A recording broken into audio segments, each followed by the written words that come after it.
છેલ્લા 1.5 મહિનાથી અને છેલ્લા લગભગ નડિયાદથી 1 વર્ષથી આ જગ્યા વિવાદાસ્પદ બની છે।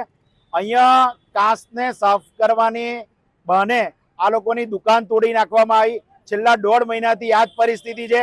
પતરા મારી અને રોડ બ્લોક કરીને મૂકી દીધો છે। પ્રજાને આવવા જવામાં ખૂબ તકલીફ પડે છે। આ અંધારું અને મહાનગરપાલિકાનું તંત્ર નથી, અંદર સાફ સફાઈ ચાલતી નથી, કોઈ રિપેરિંગ ચાલતું, આ જ રીતે પરિસ્થિતિ પડી રહી છે।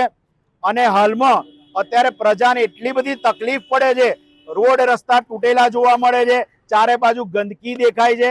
પરંતુ સ્થાનિક નેતાઓને અત્યારે ઇલેક્શન આવે અને માત્ર ને માત્ર ખાતમુહૂર્ત કરવામાં રસ છે। જો આજ ખાતમુહૂર્ત છેલ્લા 5 વર્ષનો તમે નડિયાદનો ચિતાર લઈ લો, 5 વર્ષમાં નડિયાદમાં ક્યાંય ખાડા ઓછા નથી થયા, ઉપરથી વધારેમાં વધારે નડિયાદ ખાડા નગરી થઈ ગયું છે।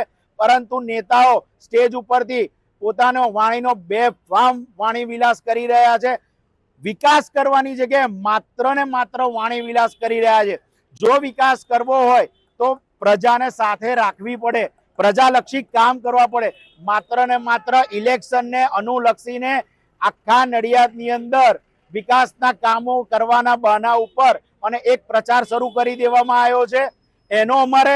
એનો વિરોધ છે કે તમે જો કામ જ કરવું છે તમારે તો આ 13 વોર્ડની અંદર 13 વોર્ડમાં વિકાસ કામ ચાલે। શું 13 વોર્ડમાં એક સાથે 13 એજન્સીઓ કામ કરશે? નહીં કરે। પરંતુ ઇલેક્શનને લીધે એક ખોટો ભ્રામક પ્રચાર આ લોકો કરી રહ્યા છે, જેનો અમે ખાસ વિરોધ કરીએ છીએ। સરકાર લાખો અને કરોડો રૂપિયાની ગ્રાન્ટ આપે છે, શેના માટે? વિકાસ માટે। પરંતુ સ્થાનિક નેતાઓ પોતે આ કામ કરી રહ્યા છે તેવું એક ડોળ ઊભું કરી રહ્યા છે, પ્રજાની વચ્ચે ખોટો ભ્રામક પ્રચાર કરી રહ્યા છે।